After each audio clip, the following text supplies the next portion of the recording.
Okay, అందరికీ నమస్కారం. ప్రభుత్వం ఏర్పడి సంవత్సరం పూర్తయ్యే సమయానికి 25 కాగిత రహిత ఈ కేబినెట్ సమావేశాలు నిర్వహించిన దార్శనిక ముఖ్యమంత్రి శ్రీ చంద్రబాబు నాయుడు గారికి మంత్రి మండలి అభినందనలు తెలిపింది. ఈ 25 మంత్రివర్గ సమావేశాల్లో రాష్ట్ర ప్రగతికి దిశానిర్దేశం చేస్తూ రాష్ట్ర అభివృద్ధికి, రాష్ట్రంలో పేద ప్రజల సంక్షేమానికి అనేక కార్యక్రమాలు తీసుకొచ్చిన ముఖ్యమంత్రి గారికి, అనేక సాహసోపేత నిర్ణయాలు తీసుకున్న ముఖ్యమంత్రి గారికి ప్రత్యేకంగా మంత్రి మండలి సభ్యులందరూ కూడా అభినందనలు తెలపడం జరిగింది. అదేవిధంగా ఉప ముఖ్యమంత్రి గారికి, మా ప్రీతమ యువనేత లోకేష్ గారికి అందరం కూడా ఈ సక్సెస్ఫుల్ 1 year గవర్నెన్స్కి అభినందనలు తెలియజేయడం జరిగిందని చెప్పేసి మనం చేస్తాను. మరి ఈరోజు జరిగిన మంత్రివర్గ సమావేశంలో ముఖ్యంగా ఎన్టీఆర్ సుజల పథకం కింద శ్రీకాకుళం ఉద్దాన ప్రాంతానికి ఈ శుద్ధి చేసిన త్రాగునీటిని, మినరల్ వాటర్ని సప్లై చేసే కార్యక్రమం ఏదైతే ఉందో ఆ ప్లాంట్ నిర్వహణలో వచ్చిన నష్టానికి వైబిలిటీ గ్యాప్ ఫండింగ్ కింద 575.75 లక్షలు ఉద్దానం ప్రాంతానికి, అదేవిధంగా దాదాపు 822.86 లక్షల వైబిలిటీ గ్యాప్ ఫండింగ్ కుప్పంలో చేసిన ఈ మినరల్ వాటర్ ప్లాంట్స్కి వైబిలిటీ గ్యాప్ ఫండింగ్గా ఇవ్వటం జరిగింది. దీనికి కారణం ఏంటంటే ఎన్టీఆర్ మెమోరియల్ ట్రస్ట్ కింద గత ప్రభుత్వంలో, అంటే చంద్రబాబు నాయుడు గారు ముఖ్యమంత్రిగా ఉన్న ప్రాంతంలో ఈ ప్రాంతాలకి ప్రత్యేకంగా కిడ్నీ ప్రాబ్లమ్స్తో సఫర్ అవుతున్న ఉద్దానంలో వారందరికీ కూడా పరిశుభ్రమైన నీరు అందించాలని చెప్పేసి ఈ కార్యక్రమం ఎన్టీఆర్ సుజల సెవంతి కార్యక్రమం తీసుకుంటాం జరిగింది. దాంట్లో ఏమిటంటే వాటరు అన్ని ఫెసిలిటీస్ ప్రభుత్వం ఏర్పాటు చేస్తే ₹2కి ఒక 20 లీటర్స్ బాటిల్ ఏదైతే ఉంటుందో అది సరఫరా చేయాలి. ఉద్దానం ప్రాంతానికి ఒక 13,000 బాటిల్స్, అదేవిధంగా కుప్పం ప్రాంతానికి 533 హ్యాబిటేషన్స్ని కవర్ చేస్తుంది. ఇది కుప్పంలో దానికి 40,000 టార్గెట్తో 40,000 బాటిల్స్, అంటే 20 లీటర్ల ఏమంటారు వాటిని, బాటిల్స్ అంటారా, బబుల్స్తో ఎస్టిమేట్ చేసి ఒక సంస్థకి ఇవ్వటం జరిగింది. తర్వాత వచ్చిన ప్రభుత్వం దాన్ని పూర్తిగా నిర్వీర్యం చేయటం కానివ్వండి, అంటే తర్వాత వచ్చిన ప్రభుత్వం ఏం చేసిందంటే, బాధ్యత కలిగిన ప్రభుత్వం ఏదైనా సరే కొన్ని వారికి నచ్చని కార్యక్రమాలు ఉండొచ్చు అంతకుముందు చేసిన ప్రభుత్వం, కానీ ప్రతి కార్యక్రమాన్ని కూడా ఒకటే దృష్టితో, అది చంద్రబాబు నాయుడు గారి ప్రభుత్వం చేసింది, తెలుగుదేశం ప్రభుత్వం చేసింది, దాన్ని ఏదో ఒక విధంగా దాన్ని స్క్రాప్ చేసేయాలి అనే లక్ష్యంతో కానివ్వండి. అదేవిధంగా ఆపరేషనల్ కాస్ట్ కూడా చాలా పెరగటం మూలంగా, అంటే ఉద్దానం ప్రాంతంలో ఫిక్స్డ్ కాస్ట్ ఏమో అట్లాగే లేబర్ కాస్టు, లేకపోతే వర్కర్స్ కాస్ట్ అట్లాగే ఉంది, లేకపోతే ట్రాన్స్పోర్ట్ ఛార్జెస్ పెరగటం మూలంగా కానివ్వండి, లేకపోతే మన తర్వాత 13,000 అక్కడ ఎస్టిమేట్ చేస్తే కేవలం 4,000 బబుల్స్ మాత్రమే అమ్ముడు అవటం. అదేవిధంగా కుప్పంలో 40,000 ఎస్టిమేట్ చేస్తే కేవలం 10,000, అంటే ప్రభుత్వం నుంచి ఎటువంటి సహకారం కానీ ఏమీ లేకపోవటం మూలంగా తీవ్రంగా నష్టపోవటం జరిగింది. ఆ నష్టం ఉద్దానం ప్రాంతంలో 575 లక్షలు, అదేవిధంగా కుప్పం ప్రాంతంలో 822 లక్షలు నష్టం జరిగింది. దీన్ని ఎస్టిమేట్ చేయడానికి ఏం చేసామంటే, తర్వాత O&M కింద ఎంత ఖర్చు అవుతుందని చెప్పేసి ఓపెన్ టెండర్స్ పిలిస్తే వాళ్ళు దీనికంటే కూడా చాలా ఎక్కువగా, దాదాపు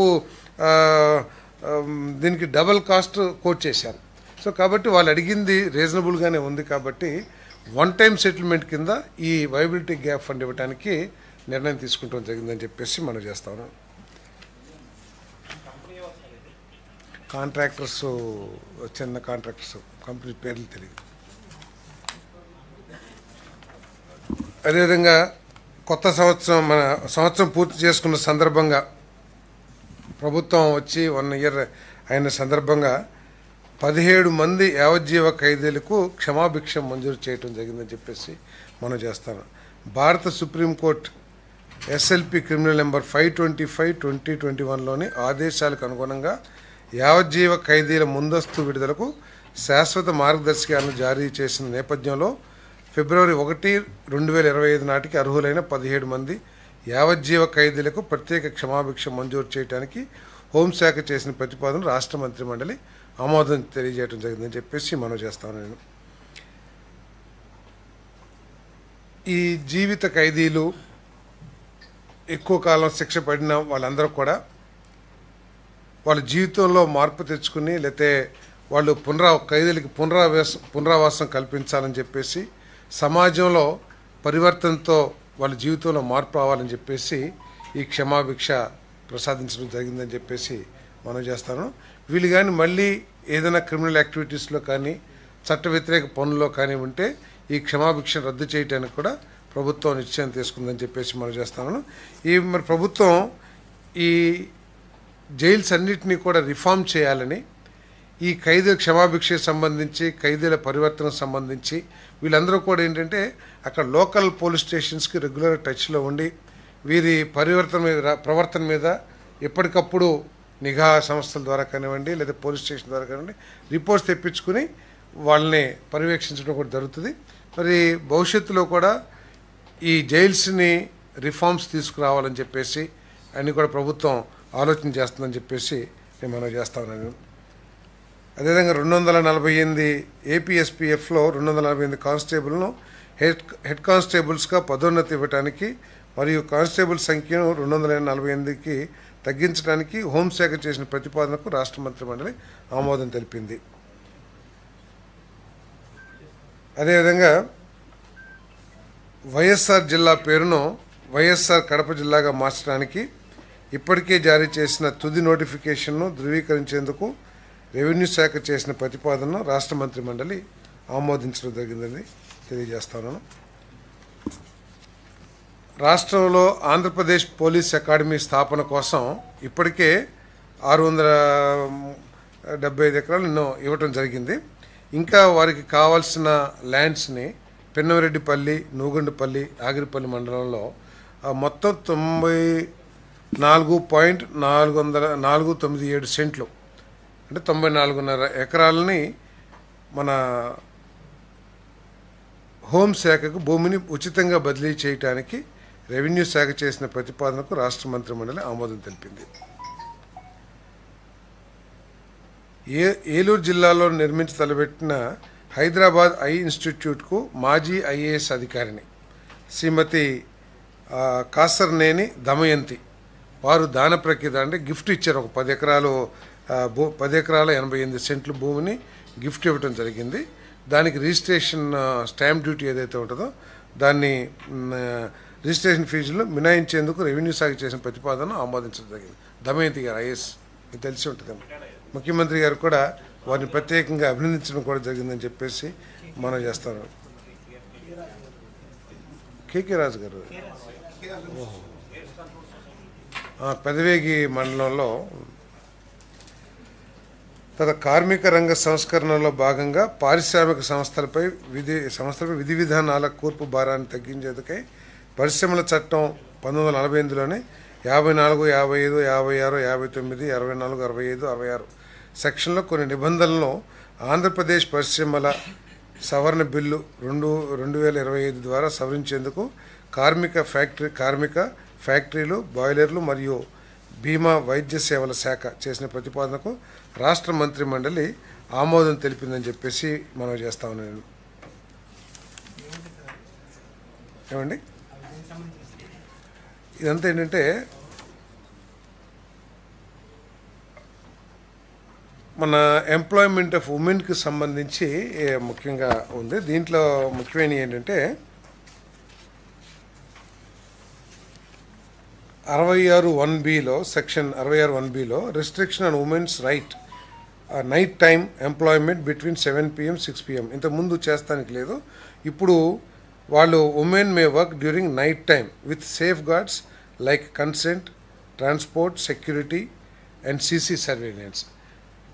ప్రాపర్ సేఫ్ గార్డ్స్ తీసుకుని వారికి కెమెరా సర్వేలెన్స్ పెట్టి వాళ్ళకి ప్రాపర్ ట్రాన్స్పోర్టు, తర్వాత అదేవిధంగా వారు పనిచేసే చుట్టుపక్కలంతా కూడా కాంతివంతమైన ప్రదేశంగా ఉండే కొన్ని నిబంధనలు ఏర్పాటు చేసి మహిళలు కూడా రాత్రిపూట పని చేయొచ్చు అని చెప్పేసి ఈ ఈ అమెండ్మెంటు చెప్తా ఉంది.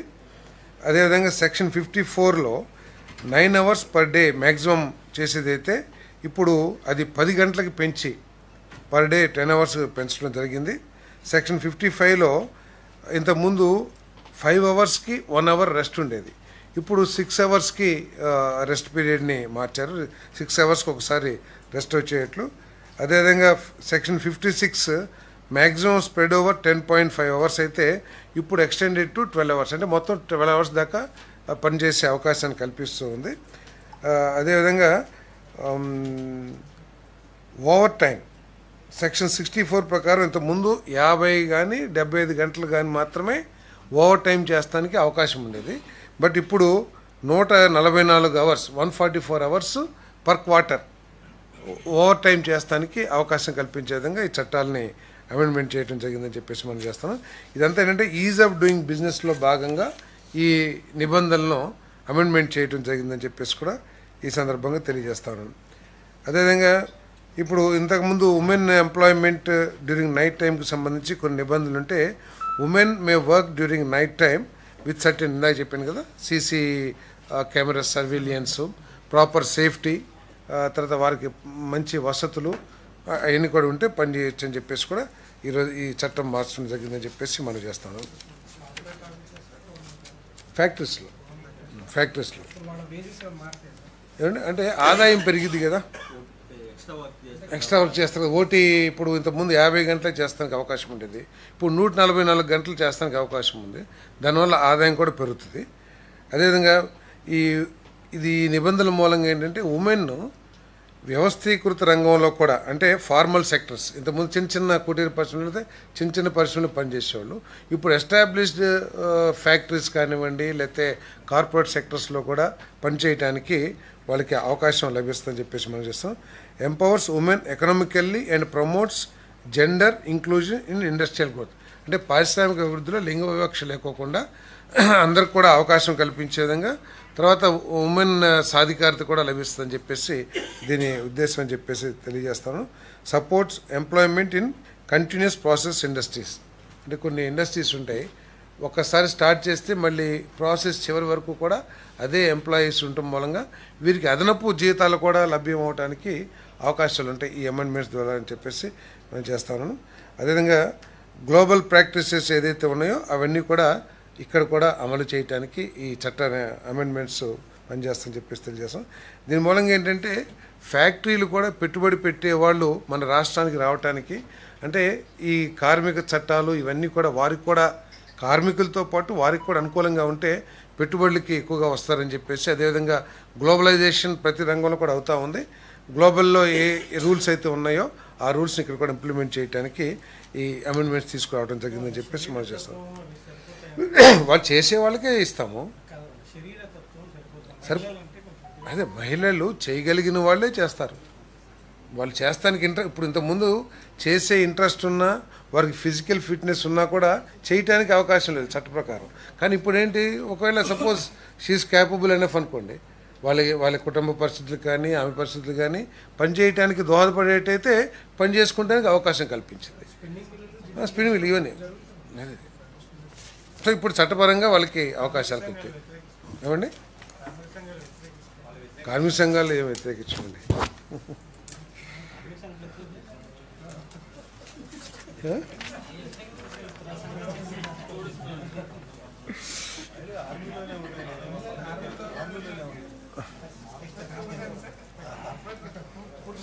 అంటే ఇప్పుడు ఇక్కడ కూర్చుంటే ఇద్దరే కనబడుతున్నారు. ఇప్పుడు దీని మూలంగా ఏంటంటే కొద్దిగా ఎక్కువ మహిళలు కూడా ఈ రంగంలోకి వస్తానికి, పత్రికా రంగంలో కూడా వచ్చే అవకాశం కూడా ఉండొచ్చు. విశాఖపట్నంలోని హరిత హోటల్ యాత్రి నివాస్ ఆధునీకరణ చేపట్టిన పనులకు ఇప్పటికీ సవరించి అమలుపరిచిన పరిపాలన అనుమతులు ధృవీకరించేందుకు యూత్ డెవలప్మెంట్ టూరిజం మరియు సాంస్కృతిక శాఖ చేసిన ప్రతిపాదనకు రాష్ట్ర మంత్రిమండలి ఆమోదం తెలిపింది. మన విశాఖపట్నంలో యాత్రి నివాస్ ఉంది. గత ప్రభుత్వంలో దాన్ని రెనోవేట్ చేయాలని చెప్పేసి, లేకపోతే కొంచెం రూమ్స్ని రీఫర్బిష్ చేయాలని చెప్పేసి 4.5 కోట్లతో బడ్జెట్ ఆమోదించి ఆ కార్యక్రమాలు ప్రారంభించిన తర్వాత దాన్ని 13.5 కోట్లకి పెంచేశారు. అవసరం ఉంటే పెంచితే తప్పులేదు, కానీ దానికి ఎటువంటి అనుమతులు, బోర్డు అనుమతి కానివ్వండి లేదా ప్రభుత్వ అనుమతి కానివ్వండి, ఏది లేకోకుండా నోటి మాటనే ఉత్తర్వులకు తీసుకుని 13.5 కోట్లు ఖర్చు పెట్టి దాన్ని రెనోవేషన్ చేసేసారు. ఇప్పుడు అంటే గత ప్రభుత్వం ఏ విధంగా నిబంధనల్ని కానివ్వండి, లేకపోతే వ్యవస్థలు కానివ్వండి, రూల్స్ కానివ్వండి, ఏ విధంగా లెక్క చేయని తనంతో పనిచేసిందో ఇటువంటి ఇవన్నీ ఉదంతాలన్నీ కూడా అద్దం పడుతున్నాయని చెప్పేసి మనం చేశాను. ఇప్పుడు దాన్ని ఈ ప్రభుత్వం రాటిఫై చేసింది. ఖర్చు పెట్టింది వాళ్ళు, నిబంధనలు అతిక్రమించింది ఆ ప్రభుత్వం, నిబంధనలు అసలు తొంగలో తొక్కింది ఆ ప్రభుత్వం. ఈరోజు 4.5 కోట్ల నుంచి 13.5 కోట్లకి ఏదైతే ఖర్చు పెట్టారో దాన్ని ఇప్పుడు ఆమోదించాల్సిన పరిస్థితి వచ్చింది. దాన్ని ఆమోదించడం జరిగిందని చెప్పేసి మనం చేస్తాను. ఇదని ఎంక్వైరీ చేశారు. ఎంక్వైరీ చేస్తే వాళ్ళు డెవలప్మెంట్ చేసిందంతా కూడా వాస్తవమే, ఖర్చు అయిందంటే రేట్లలో కొద్ది తేడా లేదా ఉన్నా కూడా దాని ప్రకారం చేశారని చెప్పేసి ఎస్ఎస్ఆర్కి రిస్ట్రిక్ట్ చేస్తూ రికమెండ్ చేసింది. వాళ్ళు ఏంటంటే వాళ్ళు ఎక్స్ట్రా పేమెంట్, ఎక్స్ట్రా రేట్లు అవి పెట్టుకున్నా కూడా ఎస్ఎస్ఆర్కి లిమిట్ చేస్తూ ఆ పనులు జరిగినాయి కాబట్టి ఆ కమిటీ డెవలప్ చేసింది. ఏంటి అప్పుడు లేవు, అసలు అప్రూవల్స్ ఏం లేవు కదా. సో జరిగినాయి కాబట్టి ఒప్పేసుకున్నారు. ఎవరు?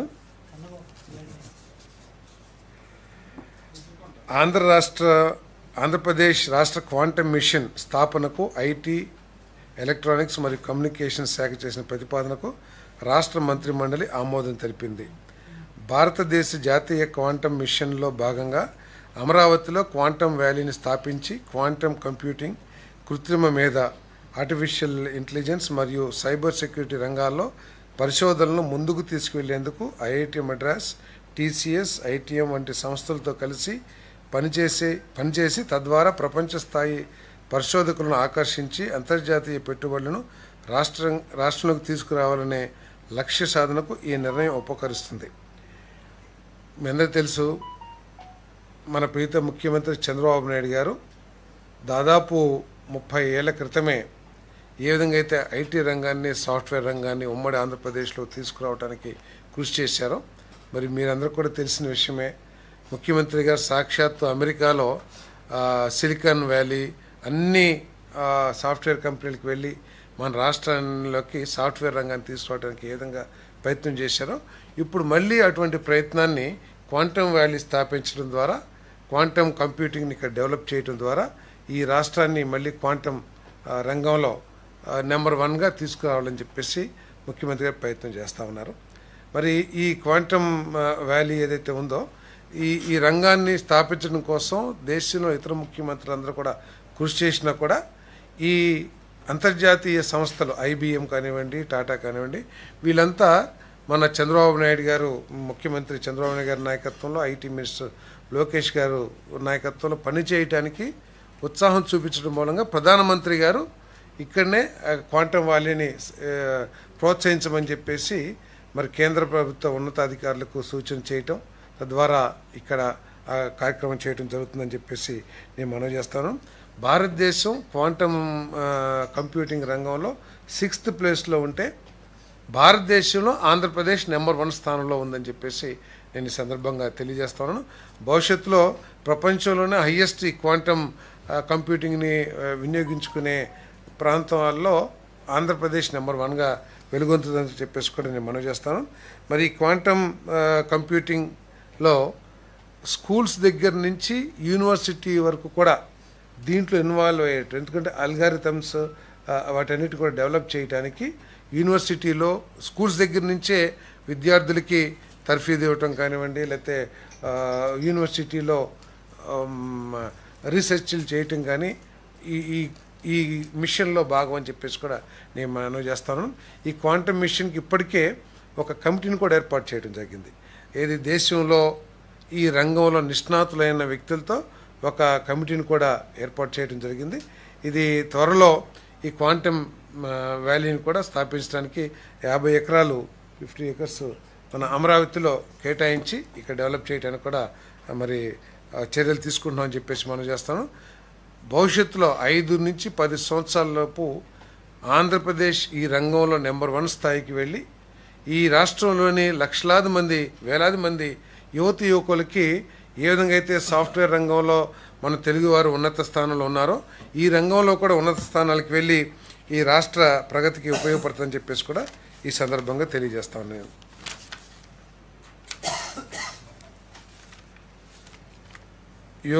యోగాంధ్ర 2025లో భాగంగా జూన్ 21న తలపెట్టిన అంతర్జాతీయ యోగా దినోత్సవానికి ప్రపంచ రికార్డు నెలకొల్పే దిశలో చేపట్టవలసిన చర్యలను సూచనలు తీసుకునేందుకై ఏపీఎంఎస్ఐడిసి జిల్లా స్థాయి కమిటీలు మరియు ఇతర విభాగాలు పిలిచిన షార్ట్ టెండర్ను ధృవీకరించేందుకు ఆరోగ్యం, వైద్యం మరియు కుటుంబ సంక్షేమ శాఖ చేసిన ప్రతిపాదనకు రాష్ట్ర మంత్రి మండలి ఆమోదం తెలిపిందని చెప్పేసి మనం చేస్తా ఉన్నాను. మరి మీ అందరికీ కూడా తెలుసు, ఇది ఒక 10 రోజుల నుంచో 15 రోజుల నుంచో ముఖ్యంగా ప్రధానమంత్రి గారు మన రాష్ట్రానికి వచ్చి వెళ్ళిన నాటి నుంచి కూడా ఈ రాష్ట్రంలో పెద్ద చర్చ జరుగుతూ ఉంది.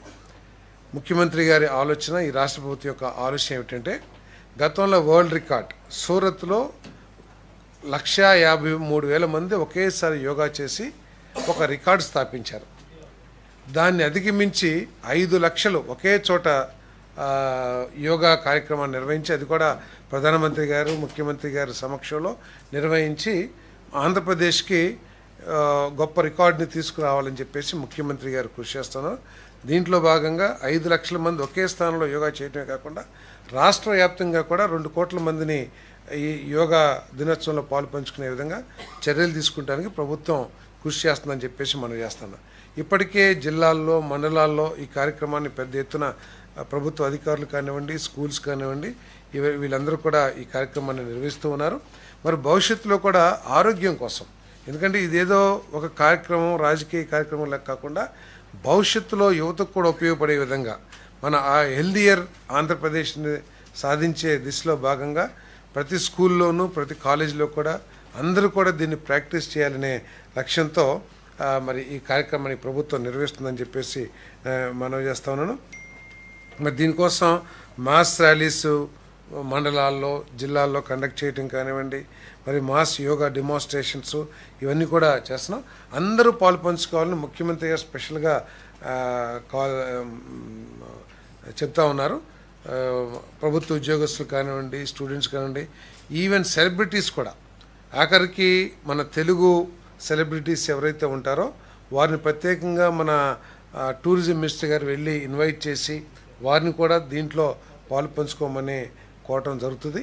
వారిని కూడా ఇక్కడికి వచ్చి ఈ కార్యక్రమంలో పాలు పంచుకుని దిగ్విజయం చేయాలని చెప్పేసి కూడా కోరుతా ఉన్నారు. మరి మీరు కూడా జర్నలిస్టులు కూడా మీరు ఎప్పుడైనా చెప్తే ఐఎన్పిఆర్ తరఫున ఇక్కడ ఒక యోగా కార్యక్రమాన్ని నిర్వహిద్దాం మనందరం కలిసి అని చెప్పేసి కూడా మీ అందరూ కూడా రిక్వెస్ట్ చేస్తూ ఉన్నాను. ఏంటి సార్ ఇది ఏమో కొద్దిగా ఎక్కువ ఒకరోజు పెడదాం అందరూ. అంటే 21st నాడేనా? అంటే మీరు కూడా ఎక్కువ మంది వెళ్తారు కదా, అక్కడికి వెళ్ళాల్సి వస్తుందేమో కదా. ప్లాన్ చేద్దాం మనం కూడా కూర్చుని ఒకరోజు జర్నలిస్ట్ మిత్రులందరూ కూడా కూర్చుని ఒకరోజు ఎక్కడ నిర్వహించాలో ఒకసారి ఆలోచన చేసి తప్పకుండా ఈ యోగా కార్యక్రమాన్ని నిర్వహిద్దామని చెప్పేసి మనం చేస్తాం. Andhra Pradesh economic cities promotion and development corporation limited ద్వారా ఎన్టీఆర్ జిల్లా వేమవరం గ్రామంలో జెట్ సిటీ వద్ద ఫ్లాటెడ్ ఫ్యాక్టరీ కాంప్లెక్స్ పనులు పూర్తి చేయడానికి రాష్ట్ర పరిశ్రమలు మరియు మౌలిక సదుపాయాల శాఖ చేసిన ప్రతిపాదనకు రాష్ట్ర మంత్రి మండలి ఆమోదం తెలిపిందని చెప్పేసి మనం చేస్తాను. దీని విషయంకి వస్తే 2017లో ఆనాటి ప్రభుత్వం అభివృద్ధి కోసం రకరకాల కార్యక్రమాలు చేసిన విషయం అందరికీ తెలిసిందే. జక్కంపూడి వద్ద, అంటే విజయవాడ జక్కంపూడి దగ్గర ఒక 3 టవర్స్ అంటే ఎఫ్ఎఫ్సి ఫ్లాటెడ్ ఫ్యాక్టరీ కాంప్లెక్స్ నిర్మించాలని చెప్పేసి 143 కోట్ల రూపాయల వ్యయంతో 3 టవర్స్ నిర్మించాలని చెప్పేసి ఆ రోజు పనులు ప్రారంభించడం కూడా జరిగింది. దీని ద్వారా ఏంటంటే 6,40,000 స్క్వేర్ ఫీట్ రావటమే కాకుండా 13,000 మంది స్కిల్డ్ అన్స్కిల్డ్ యువకులకి ఉపాధి అవకాశాలు కూడా లభించే అవకాశం ఉన్న ఈ సిటీస్ని గత ప్రభుత్వం, ఇందాక చెప్పాను నేను, కేవలం తెలుగుదేశం పార్టీ ప్రభుత్వం చంద్రబాబు నాయుడు గారు చేసిన కార్యక్రమాలను వ్యతిరేకించడమే లక్ష్యంగా పనిచేసిన గత ప్రభుత్వం దీన్ని 20.9 కోట్ల రూపాయలు ఖర్చు పెట్టిన తర్వాత కూడా దీనివల్ల ఉపయోగం ఏంటి, అసలు దీనివల్ల నష్టం ఉందా, ఇది రాజకీయ కార్యక్రమమా లేకపోతే యువకులకి ఉపయోగపడే కార్యక్రమాన్ని విచక్షణ లేకోకుండా దీన్ని దాదాపు 143 ఎకరాల్లో ఈ ఫ్లాటెడ్ సిటీస్ని మన ఎకనామిక్ సిటీస్ని ప్రమోట్ చేయాలని చెప్పేసి గత ప్రభుత్వం వేస్తే దాన్ని పూర్తిగా గాలికి వదిలేసింది. ఈరోజు మళ్ళీ ఆ కార్యక్రమాన్ని పునరుద్ధరించాలని చెప్పేసి ఏపీఐసి ద్వారా దీన్ని టేకప్ చేయాలని చెప్పేసి మరి ఏదైతే ప్రతిపాదన వచ్చిందో దాన్ని ఆమోదించడం జరిగిందని చెప్పేసి మనం చేస్తాను. ఈ నిర్ణయం వలన జెట్ సిటీ ప్రాజెక్ట్ మొదటి దశకు 10 ఎకరాల 12 సెంట్ల భూమిని ఏపీఈడిసిఓకు కేటాయించడంతో పాటు భారతీయ స్టాంపు చట్టం సెక్షన్ కింద స్టాంపు సుంకం మరియు రిజిస్ట్రేషన్ చట్టం సెక్షన్ 78 కింద రిజిస్ట్రేషన్ రుసుమును మినహాయించి ఆ భూమిని ఏపీఐసికి బదిలీ చేయడానికి అనుమతి ఇవ్వటం జరిగింది. రాష్ట్ర అభివృద్ధి ప్రణాళిక కింద 20.39 కోట్లు ఏదైతే గతంలో ఖర్చు పెట్టిందో 5 సంవత్సరాలు కూడా ఆ పేమెంట్ ఇవ్వలేదు. ఆ పేమెంట్ ఇవ్వడానికి కూడా బిల్లు చెల్లింపుకు అనుమతించడంతో పాటు మిగిలిన టవర్ పని ఏదైతే 143 కోట్లు చెప్పానో ఇక్కడ ప్రజలందరూ కూడా ఆలోచించాల్సింది ఏంటంటే, సరే వాళ్ళు ఆపేశారు, అది ఆగిపోయింది కాదు. ఇది 13,000 మందికి అవకాశం. ఇప్పుడు సిటీస్ అన్నీ పెరుగుతున్నాయి. అమరావతి వస్తుంది, విజయవాడ సిటీ కూడా విస్తరిస్తూ ఉంది. యువకులు ప్రతి సంవత్సరం కూడా కొన్ని వేల మంది ఇంజనీరింగ్ గ్రాడ్యుయేట్స్ వస్తూ ఉన్నారు. వీళ్ళకి ఉపాధి కల్పించడం కోసం ఇప్పుడు టేకప్ చేస్తే గతంలో 143 కోట్లైన ప్రాజెక్టు ఈరోజు 300 కోట్లు అయిపోతుంది. కేవలం ఒక ప్రభుత్వం యొక్క విధ్వంసకరమైన ఆలోచనల మూలంగా లేకపోతే వ్యక్తిగత ఇష్టాయిష్టాల మూలంగా దాదాపు ఒక 200 కోట్ల రూపాయలు నష్టపోయే పరిస్థితి వస్తుంది. నష్టపోతమే కాకుండా ఈ 5 సంవత్సరాల్లో కొన్ని వేల మందికి ఉపాధి అవకాశాలు ఇప్పుడు మనం చూస్తూ ఉన్నాం. వేలాది మంది ఒక వారం రోజులేమో సాఫ్ట్వేర్ కంపెనీలు చేస్తున్నారు. వాళ్ళందరూ ఇంటికి వచ్చేసి వర్క్ ఫ్రమ్ హోమ్ అని చెప్పి చేస్తూ ఉన్నారు. వాళ్ళందరికీ కూడా ఇది ఒక ఫెసిలిటీ ఏర్పాటు చేస్తానికి కొత్త స్టార్టప్ కంపెనీస్ స్టార్ట్ చేయాలి. ఎందుకంటే 6.5 లక్షల స్క్వేర్ ఫీట్ కార్పెట్ ఏరియా వచ్చినప్పుడు ఏ విధంగా అభివృద్ధి చెందో ఒకసారి ఆలోచన చేయమని చెప్పేసి కూడా నేను మనవి చేస్తూ ఉన్నాను. అదేవిధంగా 175 నియోజకవర్గాల్లో 175 ఎంఎస్ఎంఈ పార్కులు డెవలప్మెంట్ చేయడం కోసం పరిశ్రమలు మరియు వాణిజ్య శాఖ చేసిన ప్రతిపాదన రాష్ట్ర మంత్రి మండలి ఆమోదం తెలిపిందని చెప్పేసి మనవి చేస్తాను. దీంట్లో ఏంటంటే ప్రతి నియోజకవర్గంలో ముఖ్యమంత్రి గారి ఆలోచన ఏంటంటే ఒక కుటుంబం ఒక పారిశ్రామికవేత్త. ప్రతి ఇంట్లో కూడా ఆ కుటుంబంలోని వ్యక్తుల స్కిల్స్ ఆధారంగా ఇప్పుడు ఒక్కొక్కరికి ఒక్కో రకమైన స్కిల్స్ ఉంటుంది. ఆ స్కిల్స్ను ఉపయోగించుకుని ఏ విధంగా పారిశ్రామికంగా అభివృద్ధి చేయొచ్చో వాళ్ళకి. అంటే పారిశ్రామికవేత్త అంటే 10 కోట్లు 20 కోట్లు 100 కోట్లు 30 కోట్లే కాదు. ఆయన స్కిల్స్ను ఉపయోగించుకుని అది 50 లక్షలో 20 లక్షలో తను ప్రారంభించుకుని వారు అభివృద్ధి చెందడానికి కావాల్సిన ఏర్పాట్లు చేయాలనేది ఈ ప్రభుత్వం యొక్క లక్ష్యం. ఈ ప్రభుత్వం యొక్క లక్ష్యం ఏంటంటే 20 లక్షల ఉద్యోగాలు యువకులకి అందించడమే కాకుండా 5 సంవత్సరాలు ప్రతి ఇంటి నుంచి కూడా ఒక ఎంటర్‌ప్రెన్యూర్‌ని తయారు చేయలేదు కూడా ఈ ప్రభుత్వం యొక్క లక్ష్యం. దాంట్లో భాగంగానే 175 నియోజకవర్గాల్లో అది 10 ఎకరాల నుంచి 100 ఎకరాల వరకు కూడా ప్రభుత్వ భూమిని సేకరించి వాటిని డెవలప్ చేయడానికి ఈరోజు ప్రతిపాదనలు పంపడం జరిగింది. దాంట్లో ఏంటంటే ఈ 175 పారిశ్రామిక వాడలు అభివృద్ధి చేయడానికి కావాల్సిన బడ్జెటరీ సపోర్టు 25, 26, 27, 28కి 475 కోట్ల రూపాయలు ఇంటర్నల్ ఇన్ఫ్రాస్ట్రక్చర్ కోసం, అంటే లోపల విద్యుదీకరణ పనులు కానివ్వండి, రోడ్లు కానివ్వండి, వాటర్ ఫెసిలిటీస్ కానివ్వండి, అవి ఏంటంటే ఆయా డిపార్ట్మెంట్లకి. ఇప్పుడు ఎలక్ట్రికల్ ఉందనుకోండి, ఎలక్ట్రికల్ డిపార్ట్మెంట్ చేస్తుంది. రోడ్స్ ఉన్నాయనుకోండి, పంచాయతీరాజ్ డిపార్ట్మెంట్ చేస్తుంది. ఆయా డిపార్ట్మెంట్లకి ఈ బడ్జెటరీ సపోర్ట్ ఇవ్వమని చెప్పేసి ఏదైతే ప్రతిపాదన చేసిందో దాన్ని ఆమోదించడం జరిగిందని చెప్పేసి మనం చేస్తాను.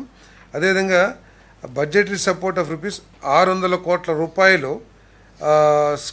Eligible schemes to the departments, energy, మళ్ళీ పంచాయత్ రాజ్, వీటికే రూరల్ వాటర్, వీటన్నిటి కూడా ఎక్స్టర్నల్ ఇన్ఫ్రాస్ట్రక్చర్. ఎందుకంటే బయట నుంచి ఒక 130 kV సబ్ స్టేషన్ ఏర్పాటు చేయాలి, లేదా 33 kV సబ్ స్టేషన్ ఏర్పాటు చేయాలి. సో అదేవిధంగా వాటర్ ఎక్కడి నుంచో చెరువు దగ్గర నుంచి కానీ, లేకపోతే ఎక్కడైతే సోర్స్ ఉందో అక్కడి నుంచి తీసుకురా, వీటన్నిటికీ కూడా 600 కోట్ల రూపాయలు. అదేవిధంగా రెవెన్యూ డిపార్ట్మెంట్కి ఈ భూమిని బదలాయించడానికి కావాల్సిన నిధుల్ని ఏర్పాటు చేయమని చెప్పేసి కూడా ఏదైతే ప్రతిపాదన చేసిందో ఆ ప్రతిపాదనని ఆమోదించడం జరిగిందని చెప్పేసి మనం చేస్తున్నాం. ఇంకేమైనా కావాలా?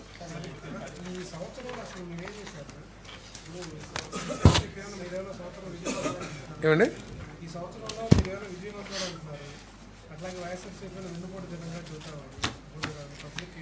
ఈ సంవత్సరంలో ఏం చేశారు అనే విషయానికి వస్తే, ఏదైతే సూపర్ 6లో కార్యక్రమాలు, సంక్షేమ కార్యక్రమాలకు సంబంధించి పెన్షన్స్ని 4,000 రూపాయలు దాదాపు 64 లక్షల కుటుంబాలకు ఇస్తున్నాం. ఇప్పుడు ఒకటే చిన్న కంపారిజన్ చేస్తున్నారు. గత గవర్నమెంట్ ఏదో సంక్షేమ కార్యక్రమాలు బాగా ఇచ్చింది, ఈ గవర్నమెంట్ ఇవ్వలేదు అంటున్నారు కదా. సరే, గత ప్రభుత్వం ఏమి ఇచ్చిందో ఒకసారి కనుక మీరు లెక్కేసుకుంటే యావరేజ్ 2,500 పెన్షన్ ఇచ్చింది అనుకుందాం. 12 నెలలకి 30,000 రూపాయలు, 30,000 రూపాయలు ప్లస్ అమ్మఒడి 13,000 రూపాయలు, అంటే 43,000 రూపాయలు. తర్వాత చేయూత ఒక 18,000 రూపాయలు, 61,000 రూపాయలు ఇచ్చింది. ఓకే, ఈ ప్రభుత్వం ఏమిచ్చింది? ఈ 11 నెలలను, ఇంకా 12 నెలలు పూర్తి కాలేదు మాకు. ఈ 12 నెలల్లో 4,000 లెక్కన 48,000 రూపాయలు పెన్షన్ ఇచ్చాం. బకాయిలు ఏదైతే 7,000 ఉందో 7,000 కలిపితే 55,000 రూపాయలు. 3 సిలిండర్లు ఉచితంగా ఇచ్చాం, 3,000 రూపాయలు, 58,000 రూపాయలు. అదే కానీ కొన్ని లక్షల మందికి ఆకలి తీర్చే కార్యక్రమం, అన్న క్యాంటీన్ ఖర్చు పెట్టాం. దాన్ని ఇంకా మా ఎంత ఖర్చు అనేది పర్ హెడ్ లెక్క లేదు, బట్ లక్షలాది మందికి ఆకలి తీర్చే కార్యక్రమం 58,000. తర్వాత ఇప్పటికీ మేము అనౌన్స్ చేసేసాం, ఏంటి, మన తల్లికి వందనం కార్యక్రమం ఏదైతే ఉందో ఉన్న పిల్లలందరికీ, కుటుంబంలో చదువుకునే పిల్లలందరికీ కూడా ఇస్తామని చెప్పాం. యావరేజ్ ఇద్దరు తీసుకున్నా కూడా 30,000 రూపాయలు ఇవ్వబోతా ఉన్నాం మేము తల్లికి వందనం కింద. 58,000, 30,000 కలిపితే 88,000 రూపాయలు అవుతుంది. తర్వాత జూన్ 20 తారీఖుకి కేంద్ర ప్రభుత్వం అన్నదాత సుఖీభవ ఏదైతే ఇన్స్టాల్మెంట్ ఇస్తానందో ఆ ఇన్స్టాల్మెంట్తో పాటు మేము కూడా ఒక ఇన్స్టాల్మెంట్ 5,000 రూపాయలు కలపబోతా ఉన్నాం. సో ఇవన్నీ కూడా అట్లా ఎవరు ఎక్కువ చేశారు సంక్షేమం అనేది కూడా ఒకసారి ఆలోచన చేయాలి. ఈ సంక్షేమంతో పాటు గత ప్రభుత్వం అన్నీ ఎగ్గొట్టే కార్యక్రమాలు చేసింది. రైతులకి 1,637 రూపాయలు ఏదైతే ఎగ్గొట్టిందో, 1,637 కోట్ల రూపాయలు ధాన్యం డబ్బులు ఏదైతే ఎగ్గొట్టిందో ఆ డబ్బుల్ని ఒకటేసారి రైతులందరికీ కూడా చెల్లించడం జరిగింది. అదేవిధంగా రోడ్లు ఏ విధంగా ఉండేయో మీ అందరికి కూడా తెలిసిన విషయమే. ఆ రోడ్లు ప్రత్యేకంగా దృష్టి పెట్టి దాదాపు 1,000 కోట్ల రూపాయలు పెట్టి మరి వాటిని కూడా రిపేర్ చేయటం, లేకపోతే ఏదైతే గుంటలు ఏదైతే ఉంటాయో ఆ గుంటలు పూడ్చే కార్యక్రమం చేశాం. మరి అదేవిధంగా విద్యార్థులకి ఎగ్గొట్టేస్తే వాళ్ళకి మేము ఫీజు రింబర్స్మెంటు, ఆ బకాయిలు కూడా తీరుస్తూ ఉన్నాం. అదేవిధంగా హౌసింగ్ డిపార్ట్మెంట్లో 2.5 లక్షలు ఉన్న యూనిట్ కాస్ట్ని 1,80,000కి తగ్గించి, అదేవిధంగా మరి గత ప్రభుత్వం చంద్రబాబు నాయుడు గారు ఎస్సీ ఎస్టీ బీసీలకి 50,000, 75,000, 1,00,000 రూపాయలు ఇస్తే దాన్ని కూడా ఎగ్గొట్టేయటం జరిగిన విషయం కూడా మీరందరూ కూడా ఒకసారి జ్ఞాపకం చేసుకోవాలి.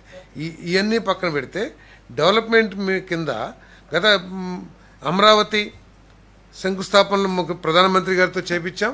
పనులన్నింటి కూడా నిధులన్నింటిని కూడా రెడీగా పెట్టుకుని అమరావతిని పూర్తి చేసే కార్యక్రమం చేస్తూ ఉన్నాం. అదేవిధంగా గత ప్రభుత్వంలో సాక్షాత్ ఇరిగేషన్ మంత్రి గారే పోలవరం ఎప్పటికి పూర్తయిద్దో చెప్పలేను అనే పరిస్థితి నుంచి బల్లగుద్ది 2027 డిసెంబర్ కల్లా మేము పోలవరం ద్వారా నీళ్లు తీసుకొస్తామని చెప్పేసే కార్యక్రమానికి ఈ ప్రభుత్వం తీసుకొస్తూ ఉంది.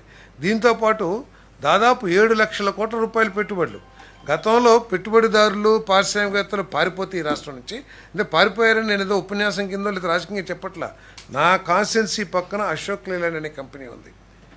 పూర్తిగా కొన్ని 100 కోట్ల రూపాయలు పెట్టి మొత్తం ఫ్యాక్టరీ నిర్మాణం కూడా చేశారు. లోపల యంత్రాలు వచ్చినాయో లేదో నాకు తెలియదు, కానీ వచ్చినాయి అని అన్నారు. వాళ్ళు ఈ గత వైసీపీ ప్రభుత్వం చేసిన దాష్టీకం మూలంగా కానివ్వండి, లేకపోతే వాళ్ళు పెట్టిన బ్లాక్మెయిల్ కండిషన్ మూలంగా ఏదైనా కారణమండి, వాళ్ళు తాళం వేసుకుని 5 సంవత్సరాలు అన్ని 100 కోట్ల పెట్టుబడి పెట్టినా కూడా వాళ్ళు ప్రారంభించుకోకుండా వెళ్ళిపోయారు.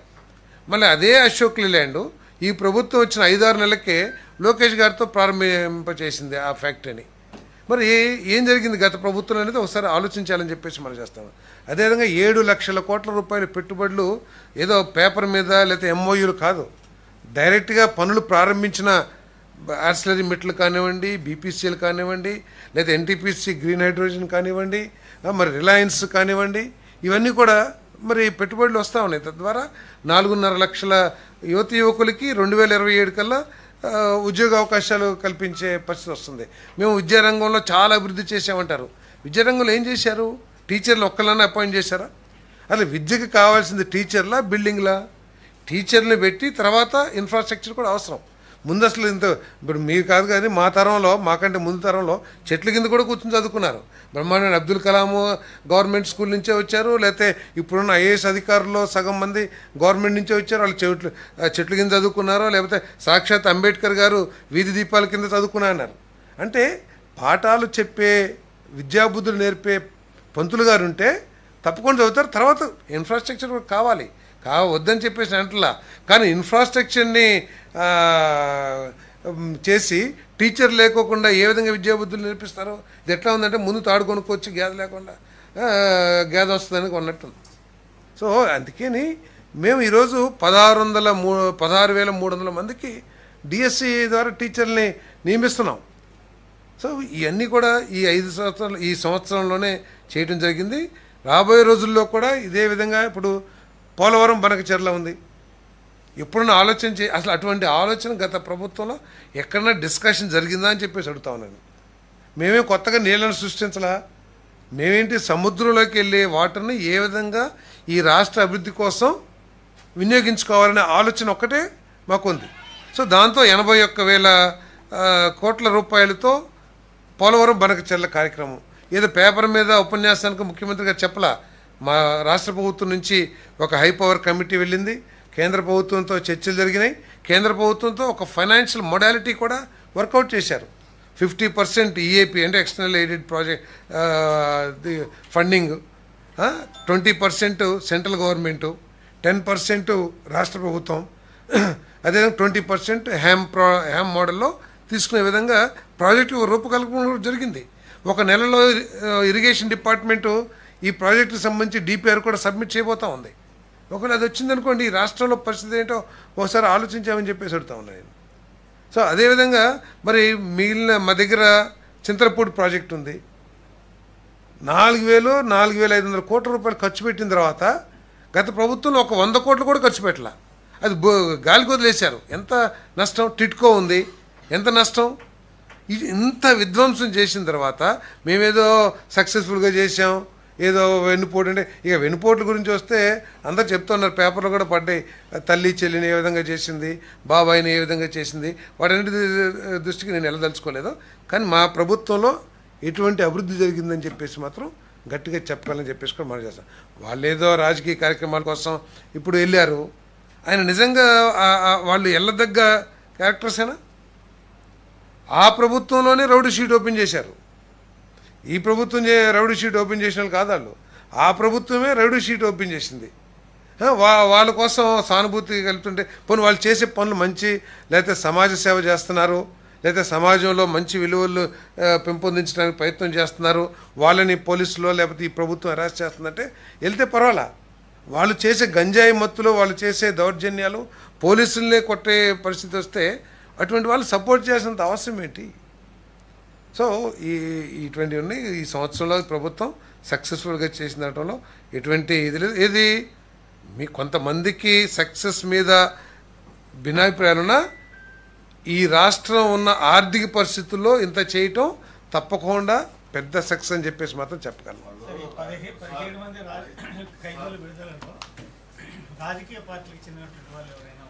రాజకీయ పార్టీలు నిజంగా మీకు అసలు ఇది అధికారులు తయారు చేసిన లిస్ట్ మాత్రమే. ఎందుకంటే చర్చ జరిగిన తర్వాత చెప్తాను నేను. అలా ప్రభుత్వంతో చర్చించి కానీ ప్రభుత్వం చెప్పిన పేర్లు కానీ కాదు. ఇది టోటల్గా అధికారులు వారి ప్రవర్తన బట్టి నిర్ణయించిన లిస్టు. దీంట్లో రాజకీయ ప్రమేయం ఏ క్వశ్చన్ కూడా లేదని చెప్పేసి 100% అని చెప్పా. అసలు ఎవరో కూడా తెలీదు. మొత్తం 17 మంది ఉన్నారు. అది కూడా ఏంటి, సుప్రీంకోర్టు ఉత్తర్వులను అనుసరించి తయారు చేసిన నిబంధనలకు అనుగుణంగానే, అంతేగాని ఏదో మేము ప్రభుత్వం వచ్చేసింది మేము సంవత్సరం చేసాం ఇగో వీళ్ళని 10 మంది తీసేయమంటాం కాదు. ఇది సుప్రీంకోర్టు ఇచ్చిన ఉత్తర్వుల మేరకు తయారైన నిబంధనల ప్రకారం వీళ్ళని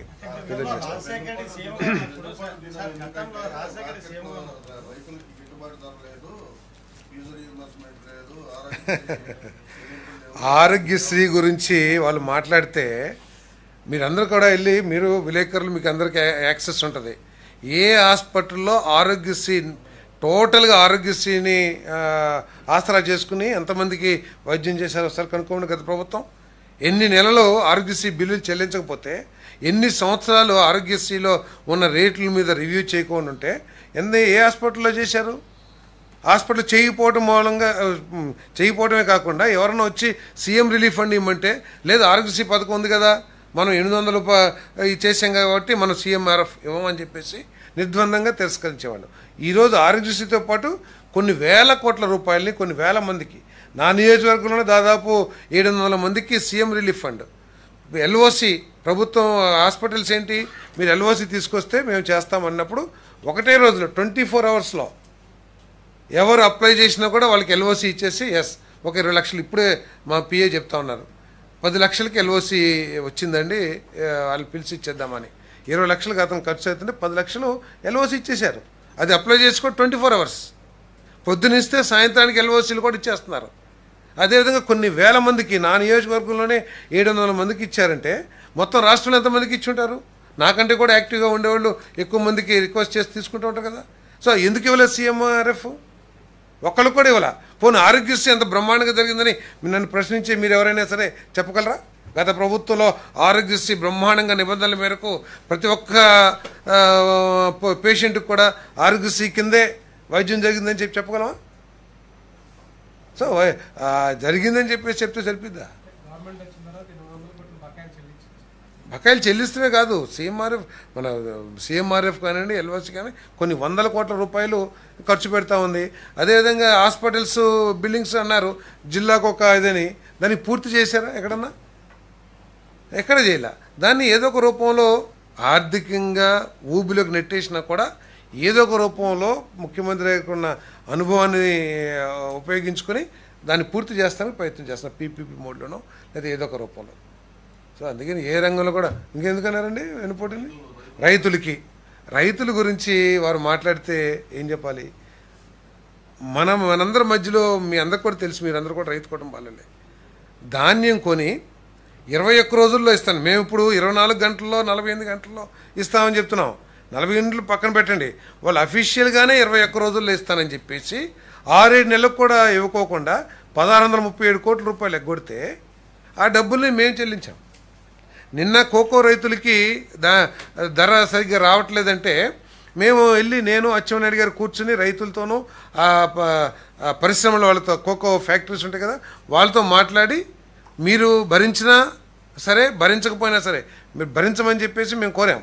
మీరు ఎప్పటి నుంచో తీసుకుంటున్నారు కదా, ఇంతకుముందు 900కి 800కి కొన్నారు కదా అని అంటే వాళ్ళు ఒప్పుకోకపోతే 50 రూపాయలు ప్రభుత్వం నుంచి చెల్లించడానికి సిద్ధమయ్యి మేము చేశాం. సో అదేవిధంగా మన పామ్ ఆయిల్ ఉంది, మీరు 12,000 రూపాయలు మీరు ప్రభుత్వంలో ఉన్నప్పుడు, ఈ ఒక్క సంవత్సరంలో ఈరోజు 20,000, 21,000, 22,000 రూపాయలు ఆదాయం, ఎకరానికి 1,00,000 వస్తుంది. మీరు కావాలంటే పామ్ ఆయిల్ పండించే రైతుల్ని మీరు ఎంక్వైరీ చేసి మీరు తెలుసుకోవచ్చు. సో మామిడి రైతుల కోసం ప్రత్యేకంగా ఒక కార్యక్రమాన్ని తీసుకుని ఇన్సూరెన్స్ ఇచ్చాం, మామిడికాయకి ఇన్సూరెన్స్ ఇచ్చాం. సో ఇవన్నీ కూడా రైతులు చేశాం. ఇప్పుడు పొగాకు ఉంది, గత ప్రభుత్వంలో అయ్యి మార్కెట్ కమర్షియల్ క్రాప్స్ అదేంటి ఎంత రిక్వైర్మెంట్ ఉందో అంతే తీసుకుంటారు. సో ఈసారి పోయినసారి ఒక 10,000 టన్నులకు ఉందనుకోండి, ఈసారి పోయిన సంవత్సరం మంచి రేటు ఉందని చెప్పేసి ఈ సంవత్సరం ఎక్కువగా వేసేయటం, దాని మూలంగా కొంత ఉంది. అది కూడా ఫ్యాక్టరీస్తో మాట్లాడి దాన్ని సరి చేయడానికి ఈ ప్రభుత్వం ప్రయత్నం చేస్తుంది. అమ్మడిస్తున్నాం స్కూల్ ప్రారంభమయ్యే లోపల ఒక రోజు చూసి, ఎందుకంటే ఒక కార్యక్రమం పెట్టాలి కాబట్టి 12వ తారీఖు లోపల కానీ లేకపోతే ఈ నెల జూన్ మాసంలో వేసేస్తాం, స్కూల్స్ ప్రారంభించే లోపల వేస్తాం. అసలు మేము ఏది చేసినా చిత్తశుద్ధితో చేస్తాము. ఏం చేసినా మీకు ఏంటంటే ఆ గత ప్రభుత్వం ఇంకా దాని హ్యాంగ్ ఓవర్ నుంచి బయటకు వచ్చినట్లేరు. ఏది 6 స్టెప్ వ్యాలిడేషన్ అని చెప్పేసి తర్వాత పెన్షన్ ఎగ్గొడతానికి 2 కుటుంబాలు కలిపేసి ఒకటే రేషన్ కార్డు ఇచ్చి అటువంటివన్నీ కూడా చెయ్యం. ఏమైనా సరే ఇస్తామని చెప్పాం కదా. అందరికి మీ ఎంతమంది ఉన్నారు చెప్పు నాకు. 3 ఉన్నారా? 3 కూతుర్లకి వస్తుంది చూడు. నీకు అర్హత ఉంటే నీకు వచ్చేస్తుంది 3 కూతుర్లు కూడా, ఎటువంటి డౌట్ లేదు. ఎస్ ఇది అట్లా కాదు, అంటే ఎంతమంది ఉంటే ఎంతమందికి ఇస్తాను ముఖ్యమంత్రి గారు చెప్తారు కదా, నేను కాదు. I'm not a policy maker. ముఖ్యమంత్రి గారు చెప్పారు అంటే నేను అదే అంటున్నా. నిబంధనల ప్రకారం నీకు అర్హత ఉంటే వస్తున్నా. నేను నిబంధనల ప్రకారం నీకు అర్హత ఉంటే ఎంతమంది పిల్లలు ఉంటే అంతమందికి ఇస్తామని చెప్తున్నాను. ఏమండి అది ఫైనాన్స్ డిపార్ట్మెంట్తో కూర్చుని ఫైనలైజ్ చేస్తారు.